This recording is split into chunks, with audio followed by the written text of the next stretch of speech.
Sani Axundovun Nurəddin hekayəsində hadisənin ardıcıllığını istəyir. Hacı Nəsir Külbəri ilə evlənir və İmamverdi xəstələrin dili tutulur. Bu hissəyə yaza bilərik biz nə? Faytonçu atları saxlayır. Aha.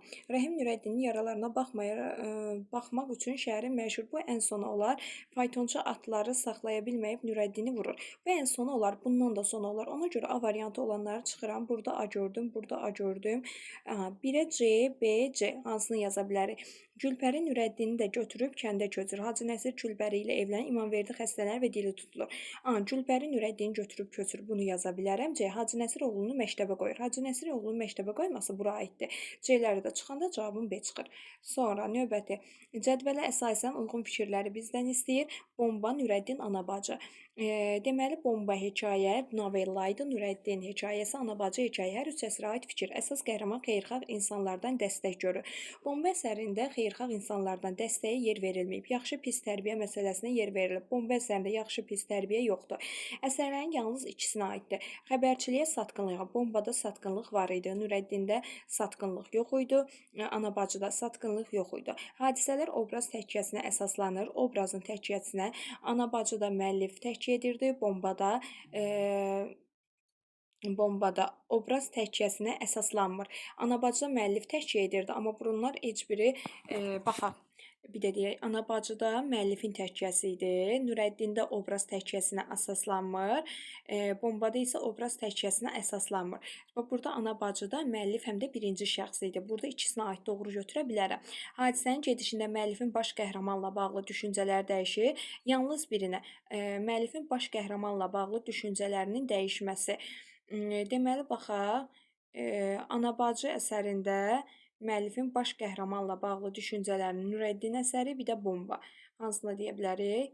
Bu novella olan əsərə də götürə bilərik. Birinə aid doğru kimi götürə bilərsiniz. Xeyir-şər qarşıdurma motivi önə çəkilir. Xeyirlə şərin qarşı durması. Biz bunu yaza bilərik Nurəddin əsərinə. 4, 5, 6 olar burada cavabımız.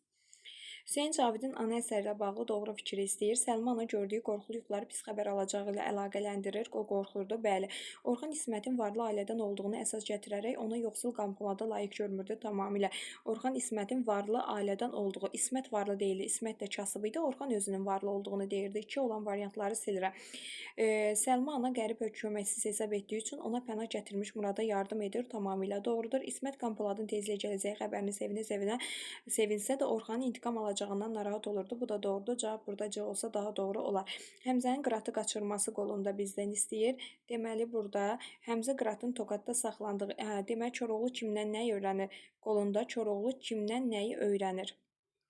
Həmzənin Qıratın Toqatda saxlandığı yeri qarıdan öyrənirmi?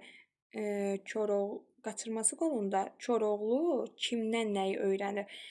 Nigar xanımın qaladan çıxış üçün 5 yolunun olduğunu Koroğlu öyrənmir. Nigar xanımdan, Həmzədən öyrənir. Qarıdan Həmzənin toyunun keçirilməsini öyrənir. Hasan Paşadan Qıratın Mehdəri şirşüd etdiyini yox. Dəli Mehdərdən Həmzə burada Həmzədən deyir. Həmzədən öyrənmir, axı qarıdan öyrənir. Dəli Mehdərdən Həmzə və Düratın yoxa çıxmasını, bəli, qoca biçincidən şəhərə necə girməli olduğunu. Bu isə Durna Telegolundaydı. Dəliləri xilas eləməyə gedəndə 6-da ona görə səhvdir. Əslində qoca biçincidən öyrənir, amma ona görə səhvdir. Cavab B-dir burada. Sonra Səsli qız əsərlə bağlı yanlışı istəyir bizdən. Məğlub xalqın heysiyyətinə toxunulması məsələsi də əks olunub. Bəli, burada götürə bilərəmmi? Məğlub xalqın heysiyyətinə toxunulması məsələsi tamamilə doğrudur. Xalqa yadlaşmış ziyalıların məslək ayrılığı qaldırılan problemdir. Xalqa yadlaşmış ziyalıların məslək ayrılığı. Belə bir şey yox idi. İnsanlığa qarşı törədilmiş vəhşi əməllər təsvir olunur. Tamamilə doğrudur. Sara nişanlısının intiqam vəsiyyət edirmi? Etmir axı. Müxtəlif din nümayəndələri qalib hökmdara yaltaqlanır. Müxtəlif din nümayəndələri qalib hökmdara yaltaqlanır. Bu da doğrudur da. Orada din məsələsinə də yer verilmişdi. Burada xalqa yadlaşmış ziyalıların məslək ayrılığı qaldırılan problemlərdəndir. Bəli, burada 2, 4 olar. Yenə deyirəm, Məğlub xalqın heysiyyatına toxunması məsələsi əks olunub, 1 doğrudur. Ona görə 1-i çıxdıq. Sara nişanlısı 4 də yanlışla çıxdıq. Qalib hökmdara yaltaqlanması da doğrudur. Cavab burada olacaq A. Baxaq. Nöqtələrin yerinə yazıla bilən fikri müəyyən edin. Çarçı əfsanəsində alimin hökmdarın ona qərəzli münasibət bəsləməsinə səbəb olur. Deməli, bəli, vəzirlikdən imtina etməsi idi. Sonra İlyas Əfəndiyevin Xurşudbanu Natəvan əsərində Xurşudbanu və İmrə son dialoqunda məlum olur. Burada deyir olmaz. Daşdəmirlə bəyimin xidmətdən azad edir. Daşdəmirlə bəyimi bu ən sonuncu hissədədir, dialoqda deyildi. Deməli, yox, dialoqunda deyir, bəyim mən sizi artıq azad edirəm, torpaqlarını da bağışlayırdı. Bir doğrudur. Seyid Hüseynlə ailə qurur. Bu dialoqunda məlum olmurdu. Millətin yazıq hesab edilməsinin əleyhinədir. Gizli görüşə gəlmiş Knyaz Xasa ilə Dağıstana getməkdən imtina edir. Bu yox idi. Kəndlərin daha vergi almayacaq. Bəli, son dialoqunda deyir, daha mən vergi almayacağam. Gedin öz başınızın çarəsinə baxın. Bəli, cavab burada olmaz dediyinə görə A-nı götürə bilərsiniz. Leyli və Məcnun əsərlə bağlı yanlışı istəyir. Əsərdə mənəvi azadlığa, müstəqil düşüncəyə imkan verməyən adətlərdən bəhs olunmuşdur. Doğru, götürə bilərəm. Anasının Leyliyə nəsihət hissəsi o dövr üçün səciyyəvi olan mənəvi, əxlaqi, etik dəyərlər də öz əksini tapmışdır. Doğrudur. Dövrün təzyiqlərindən dolayı Leyli ömrünün sonuna qədər öz eşqində anasına və axırda açır axı.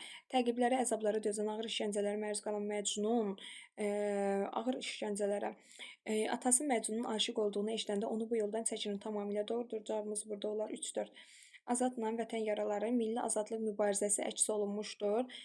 Deməli, burada bizdən doğru fikirləri istəyir. Milli azadlıq mübarizəsi buradaydı. Hadisələrin nəql edən obraz həyatın mənası barədə suallara cavab axtarır. Təcrübə, ömrü zadı falardı. O vətən yaralarına aiddir. Məqsəd birliyi olan obrazlar yaradılmışdı. Azad hekayəsində Fərdanı azadı deyə bilərəm. Digərində də əsgərlər deyə bilərəm. Vətənin ikiyə bölünməsindən, vətənin ikiyə bölünməsi yox idi. Övlad həsrəti, biz bunu azada maksimum aid eləyə bilərik də. Övlad həsrəti çəkən ana obrazı yaradılmışdı. Vətən yaraları və azadda deyir, azadın qoxusunu səndən aram. Bunu ortaq yazsaq doğru olardı. Təhsilin yarımçıq qoyaraq cəbhəyə yollanan obrazlar iştirak edirdi. Deməli, təhsilin yarımçıq, bəli, universitet həyatından tanış edilər, yarımçıq qoyub getmişdilər.